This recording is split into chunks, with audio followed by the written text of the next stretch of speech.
Through my internship with the Department of Social Services, I am able to demonstrate the 10 competencies of social work.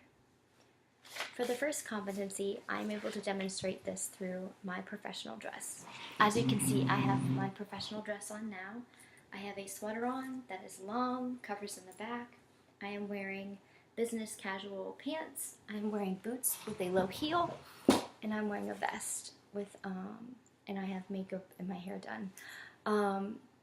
The Department of Social Services is less stringent on their dress code than other facilities and agencies and organizations, but they do place flyers up within their building that say what you should wear and what you shouldn't wear.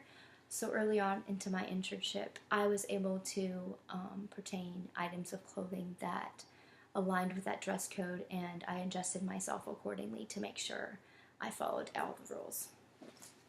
For competency 2, I thought this was best demonstrated through a journal that I keep in my field binder.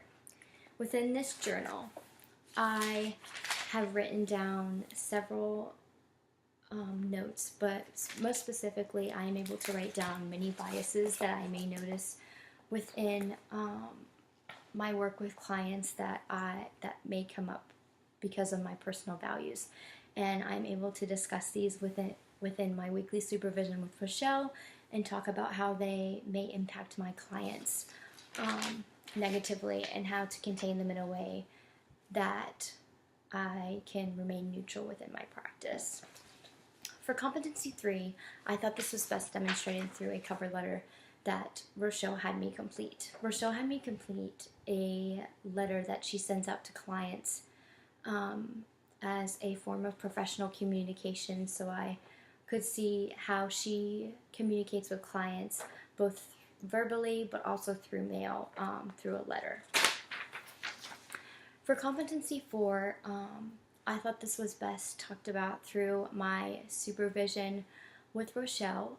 Through my supervision with Rochelle, I was able to discuss how a client's race, ethnicity, economic status may influence them and how they receive their treatment services. For example, we once discussed a client that had unreliable transportation and how certain treatment facilities were unavailable to them because it was too far of a distance, and without reliable transportation, they wouldn't be able to attend the facility frequently as needed. So we had to brainstorm different facilities that they could go to that were within their reach. For the 5th competency, I thought this was best demonstrated through the domestic violence training that I attended.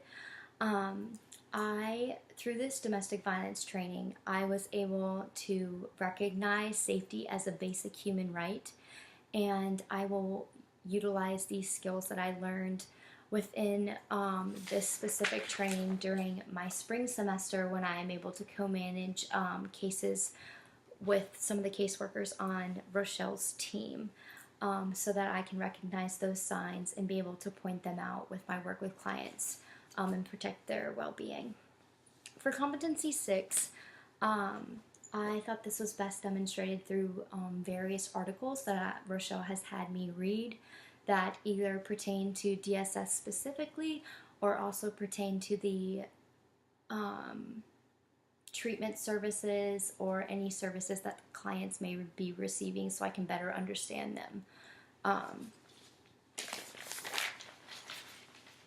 For competency 7, I thought this was best demonstrated through the biopsychosocial assessment of a client that I did with Rochelle and discussed within my supervision.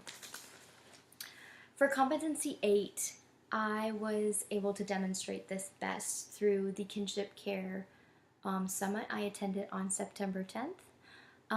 Through this kinship care summit, I was able to understand the Family Preservation Services Act and its effect on the kinship care, and especially its effect on my clients specifically.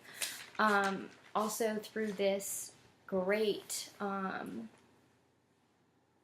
convention, I was able to gain awareness of adverse child experiences, ACE, and how they could have an impact specifically on the clients I may interact with within DSS, and the types of treatment services and services these kids may need because of these adverse child experiences.